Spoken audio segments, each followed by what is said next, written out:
आवाज येऊन नाही रहा है।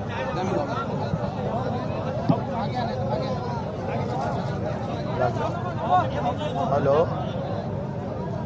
हेलो हेलो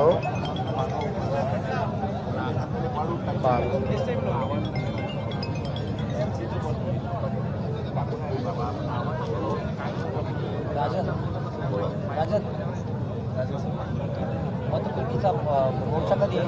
31ला आहे. 1 ला आहे.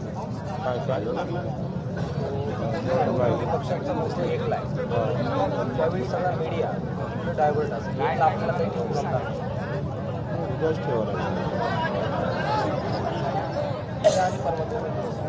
उभं राहून करा बरं, उभं राहून येते का तरी नाही ते झालं हे गेट बंद झालं, लाईट बंद बसली.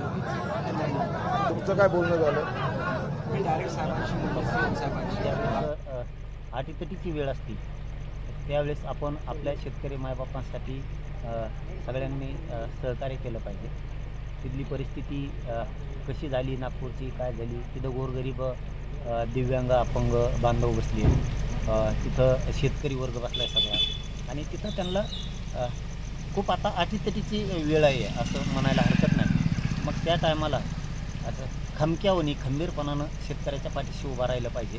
म्हणून आता तातडीनं आम्ही लगेच नागपूरकडं निघालो, कारण तिथं शेतकऱ्यांचं मत म्हणणं वेदना आपण जाणून घेतल्या पाहिजे आणि त्यांना साथ दिली पाहिजे. या दृष्टिकोनातून आता आम्ही नागपूरकडं लगेच तातडीनं निघालो. दादा, आज आपण अचानकपणे नागपूरकडे निघालात, काय कारण आहे? आता isakal.com आहे देशातील नंबर 1 ची मराठी न्यूज वेबसाईट. प्रत्येक अपडेटसाठी isakal.com ला नक्की भेट द्या.